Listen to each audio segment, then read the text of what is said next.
Delhi super league में आपका स्वागत है। एक तरफ खड़े हैं झाड़ू लेकर दिल्ली के मुख्यमंत्री अरविंद केजरीवाल और दूसरी तरफ 2 बार के लोकसभा चैंपियन नरेंद्र मोदी। एक मिनट, ये कोई आईपीएल का वीडियो थोड़ी है। लेकिन बॉस, दिल्ली में समय जो हो रहा है वो किसी आईपीएल मैच से कम नहीं। 2 टीमें हैं, एक विवाद है और जोरदार टक्कर चल रही है, यानी कि शुद्ध देसी राजनीति।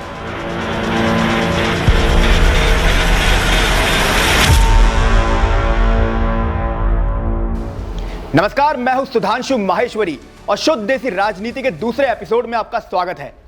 दिल्ली में इस समय ट्रांसफर विवाद छिड़ा हुआ है। अधिकारियों की पोस्टिंग कौन करेगा, दिल्ली सरकार या एलजी, इस पर ही बहस चल रही है।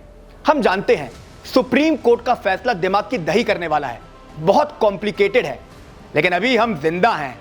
मुश्किल को आसान करना ही हमारा काम है। कभी कभी लगता है कि अपन ही भगवान है।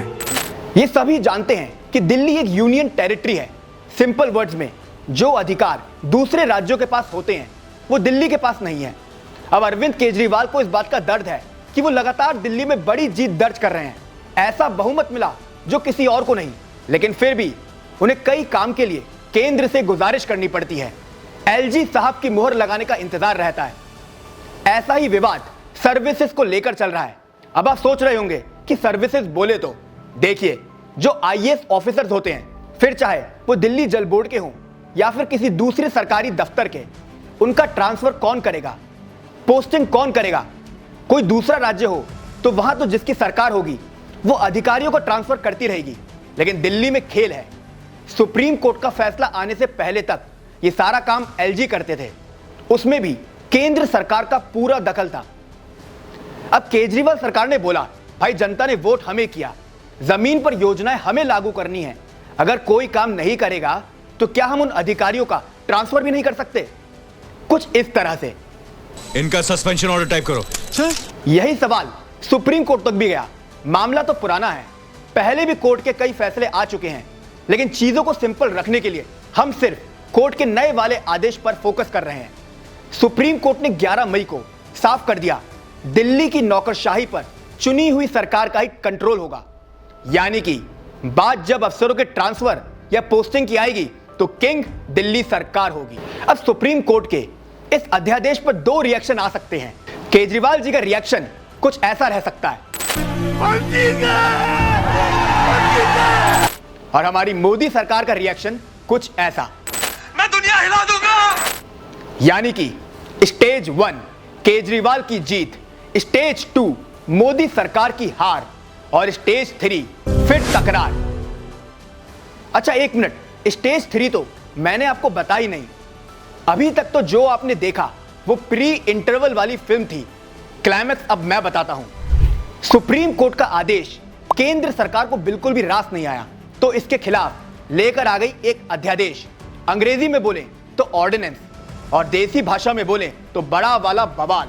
केंद्र सरकार के अध्यादेश में कहा गया, अधिकारियों के ट्रांसफर और पोस्टिंग से जुड़ा आखिरी फैसला एलजी ही लेंगे। यानी कि सुप्रीम कोर्ट से पावर मिली और केंद्र सरकार ने वापस ले ली। एक और चीज है यहां पर, केंद्र सरकार ने एक अथॉरिटी बनाई है। सिंपल वर्ड में, एक टीम जिसमें 3 लोग होंगे, दिल्ली के मुख्यमंत्री, दिल्ली के मुख्य सचिव और दिल्ली के गृह प्रधान सचिव। अब ये टीम ही फैसला करेगी कि किस अधिकारी को कहां पोस्ट करना है, किसका ट्रांसफर होना है, लेकिन आखिरी मुहर तो एलजी ही लगाएंगे। यानी कि अब कोई और होता ना तो हार मान जाता, लेकिन यहां तो अरविंद केजरीवाल मैदान में खड़े हैं। मैंने पहले ही कहा था, ये आईपीएल से भी ज्यादा तगड़ा मैच है। मजे की बात यह है, अभी केंद्र जो लाई है वो एक अध्यादेश है, यानी कि कानून तो बना ही नहीं। रूल यह है कि 6 महीने के अंदर सेंटर को यह अध्यादेश दोनों लोकसभा और राज्यसभा से पास करवाना होगा। अब लोकसभा में तो मेजॉरिटी है, लेकिन राज्यसभा में क्या करेंगे? अगर सारा विपक्ष साथ आ गया तो यह अध्यादेश धरा का धरा रह जाएगा और तब हमारे केजरीवाल साहब बोलेंगे, मोगेम्बो खुश हुआ। लेकिन एक छोटी नहीं सॉरी बड़ी वाली टेंशन है, मेरे लिए नहीं, आम आदमी पार्टी के लिए। राज्यसभा में ना 120 पर मेजॉरिटी है, एनडीए के पास 110 और यूपीए लेकर बैठी है 64। जो दूसरी पार्टियां हैं आप से लेकर टीएमसी तक, इनके पास भी 64 का आंकड़ा तो है।